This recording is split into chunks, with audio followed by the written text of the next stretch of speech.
सर्वांना जय एकविरा. वातावरण बघू शकता किती सुंदर आहे आणि सनसेट पण तुम्हाला दिसत असेल. थोडं थोडं झाडांच्या पाठी आहे. वातावरण बघा, ढग पण किती छान दिसत आहेत. वातावरण खूप छान झालेलं आहे. इथे मी ते बघतच होती, तेवढंच माझी नजर गेली झाडांवर. तर मुलांनी मस्त फुलं आलेली झाडाला ती तोडून घेतल्या. तुम्हाला दाखवते, हे बघा फुलं आलेली छोटी छोटी. हा मिरचीचं झाड आहे. इथे थोड्या थोड्या मिरची लागायचं चालू झालेलं आहेत आणि त्यांनी काय केला, वरूनच तोडून घेतलं आहे बघा. फुलांसकटच पूर्ण तोडून घेतला. अशी यांची मस्ती असते. मी केअर करताना असं झालं की मला मग राग येतो यांच्यावर. मुलं ऐकत नाही सांगून अजिबात. त्यानंतर मी संध्याकाळी बसली अरीवर्कचं काम करायला.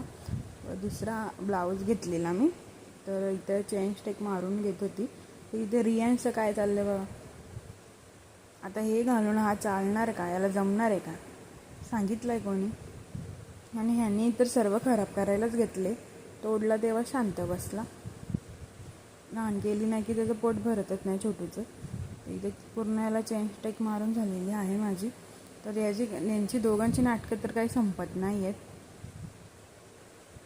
मी डबल एक चेन स्टेक मारलेली आहे बघा. ती मस्त वाटते ना. त्यानंतर जेवण वगैरे झालं तर ह्यांनी माझ्यासाठी आणलेली स्वीट, ही मिठाई मला खूप आवडते, बर्फी. त्यानंतर राहुल आणि पप्पूची चाललेली खूप मस्ती. ही मस्ती तर यांची अशीच चालू राहील. तर तुम्हाला सर्वांना आता गुड नाईट.